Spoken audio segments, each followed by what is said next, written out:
නාච්චිකුඩා සිට අක්‍රායන්කුලම් දක්වා වූ LTTE ආරක්ෂක වැටේ කිලෝමීටර් 3ක දුරක් ඊයේ බිඳ දමා තිබූ යුද හමුදාව අද එහි තවත් ප්‍රදේශයකට දැවැන්ත ප්‍රහාරයක් එල්ල කළා. අද එහි බිඳ දැමුවේ නරවේලි කුලම් ප්‍රදේශයේ කොටසයි. ශ්‍රී ලංකා ගුවන් හමුදාවද LTTE ආරක්ෂක වැටට දැවැන්ත ගුවන් ප්‍රහාරයක් එල්ල කළා. පූර්ණින් දෙසට LTTE අවසන් ආරක්ෂක වැට මෙය විය හැකි බවට යුද හමුදාව විශ්වාස කරනවා. LTTE අවසන් මොහොත දක්වාම තමන් සතු උපරිම ශක්තිය මේ නිසා මෙම ආරක්ෂක වැට රැක ගැනීමට යොදා තිබෙනවා. යුද හමුදාව අද එල්ල කළ ප්‍රහාර වලින් ආම වශයෙන් LTTE සමාජිකයන් 50කට ආසන්න පිරිසක් මරුමුවට පත්ව 80කට අධික පිරිසක් තුවාල ලබා ඇති බව නිශ්චිතව සනාථ කරනවා. යුද හමුදා සෙබළුන් කිහිප දෙනෙකුද ප්‍රහාර වලින් තුවාල ලැබුවා.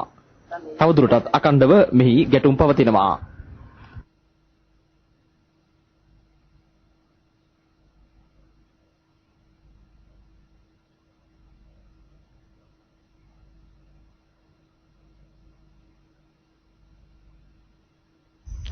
මේ අතර යුද හමුදාව තුනුක්කායි වලට යාබද අලම්කුලම් ගම්මානයේ බලයද අද මුළුමනින්ම තහවුරු කරගනු ලැබුවා.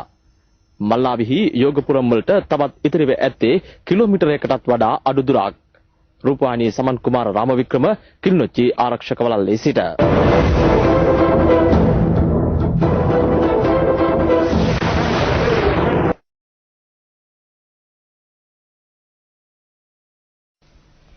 යුද හමුදාව අත්පත් කරගත් තුනුක්කායි ආලම්කුලම් ගම්මානයේදී LTTE ත්‍රස්තවාදීන්ට අයත් සුඛෝපභෝගී තෙමහල් ගොඩනැගිල්ලක් සොයා ගැනීම. කොටි නායකයන් පරිහරණය කළ බව පැවසෙන මෙම ගොඩනැගිලි සංකීර්ණය නවීන පහසුකම් රැසකින් සමන්විතය. එහි පිටුපස සංගවා තිබූ ගුවන් යානාවක සුන්බුන් තොගයක්ද ආරක්ෂක අංශවලට හමු වූ බව වනි ක්‍රියාන්විතයේ තොරතුරු වාර්තා කරන සමන් කුමාර රාමවික්‍රම පවසයි.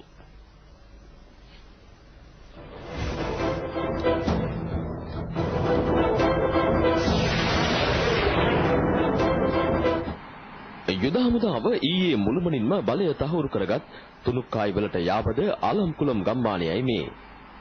මෙහි බෞද්ධ ජනතාව ඉතා දිළිඳු තත්වයෙන් ජීවත් වූ බව පැහැදිලියි.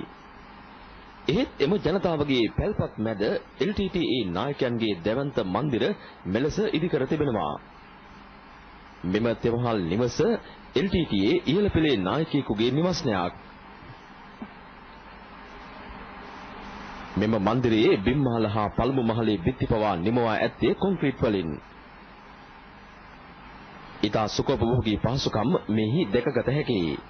මෙම මන්දිරය අනුව LTTE නායකයන් ගත කළ ජීවිතය පැහැදිලි කරගත හැකි බවයි යුද හමුදාව පෙන්වා දෙන්නේ. LTTE පරිපාලන කාර්යාලයක්ද මෙහි පවත්වාගෙන ගොස් තිබෙනවා.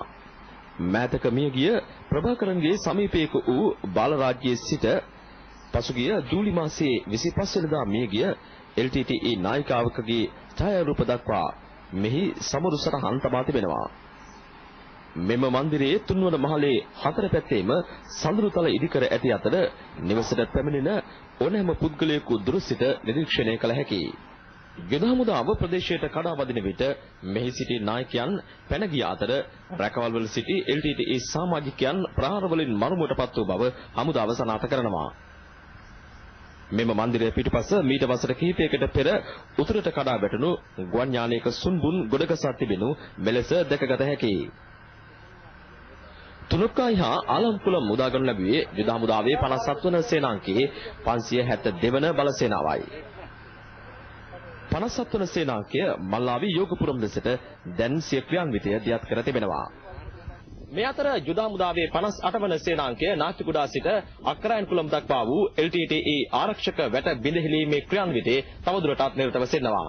රූපවාහිනී සමන් කුමාර රාමවික්‍රම කිලිනොච්චි ආරක්ෂක වළල්ලේ